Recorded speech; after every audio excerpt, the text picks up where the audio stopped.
안녕하세요. 내맘주치의 노충구 원장입니다. 틱이 있는 아이들은 스마트폰이나 영상을 볼 때, 게임을 할 때 특징상이 심해지는 경우가 많습니다. 오늘은 틱이 있는 아이의 스마트폰과 게임을 어떻게 조절하면 좋을지에 관한 내용을 준비했습니다. 요즘은 식당에서 부모님들이 돌도 지나지 않은 어린아이에게 핸드폰을 보여주면서 식사를 하는 경우가 많이 있습니다. 그리고 초등학교만 들어가도 스마트폰을 사주고 하루 종일 스마트폰에 노출되는 경우가 많은데요. 이렇게 IT 기기를 접하는 나이가 점점 어려지게 되고 아이들이 이를 활용하는 시간 또한 늘어나고 있습니다. 이러한 환경 변화가 아이들의 뇌 발달에는 좋지 않은 영향을 미치게 되는데요. 그러면서 틱장애와 같은 문제가 증가하고 있습니다. 틱이 있는 아이들의 경우 뇌가 예민하다 보니 스마트폰이나 게임에 취약할 수밖에 없습니다. 다음의 사항이 많이 체크가 된다면 스마트폰 중독이나 게임 중독을 의심해 볼 수 있습니다.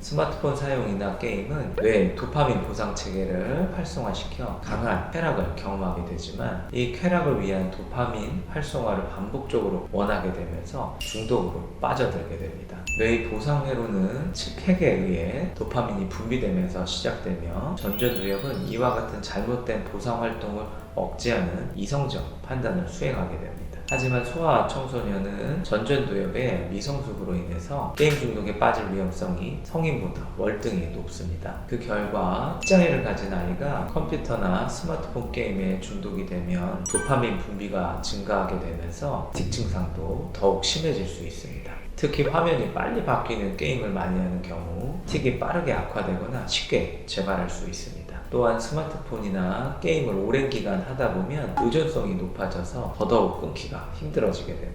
실제로 저희 한의원에 내원했던 아이의 케이스인데요. 초등학교 1학년 때 틱이 있다가 사라졌던 아이였는데 중학생이 되면서 게임 중독에 빠지게 되고 학교에서 돌아오면 계속 게임만 하면서 밤을 새기도 했다고 합니다. 그리고 게임을 조금이라도 못하게 하면 반항을 하고 물건을 집어 던지기도 하면서 쉽게 게임을 조절하지 못했는데요. 그러다 보니까 어느 순간 사라졌다고 생각했던 틱 증상들이 너무나 심하게 올라와서 정신과 약을 써봤지만 조절이 되지 않아서 저희 한의원을 찾아오셨던 경우가 있었습니다. 그렇다면 이런 스마트폰이나 게임 중독을 일상생활에서는 어떤 식으로 대처하면 좋을까요? 치료에 있어 가장 중요한 것은 자기 조절 능력을 키워주는 것입니다. 스마트폰이나 게임 중독을 극복하기 위해서는 본인 스스로 게임하는 시간을 조절할 수 있도록 두뇌의 힘을 키워주고 균형을 맞춰줘야 합니다. 매일 짧은 시간을 하는 것보다는 일주일에 한 번 시간을 정해서 하도록 하는 것이 좋고 종료 시간이 다가오면 미리 시간을 알려주어서 스스로 마무리할 수 있도록 해주는 것이 좋습니다. 그리고 정해진 시간 안에 게임을 마쳤다면 칭찬과 보상으로 동기를 부여해 주는 것이 좋습니다. 물론 스마트폰 사용이나 게임을 아예 하지 않는 것이 좋지만 무조건 아이들에게 금지시키게 된다면 안한감만 키울 수 있기 때문에 이해와 설득을 통해서 아이가 스스로 사용을 자제할 수 있도록 유도하는 것이 좋습니다. 예를 들면 감기가 걸리면 다 나은 다음에 밖에 나가서 놀아야 되는 것처럼 지금 하고 싶은 게임도 틱장애가 다 나은 다음에 마음껏 하면 좋겠어. 이런 식으로 무조건 금지보다는 희망을 주는 쪽으로 아이의 행동을 유도해 주는 것이 좋습니다.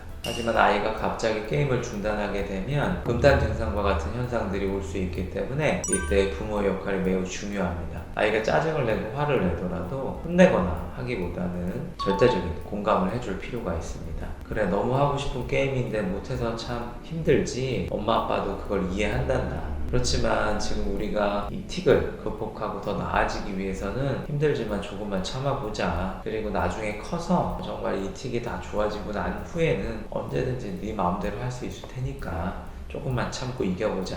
이렇게 공감하면서 이야기해주는 것이 좋습니다.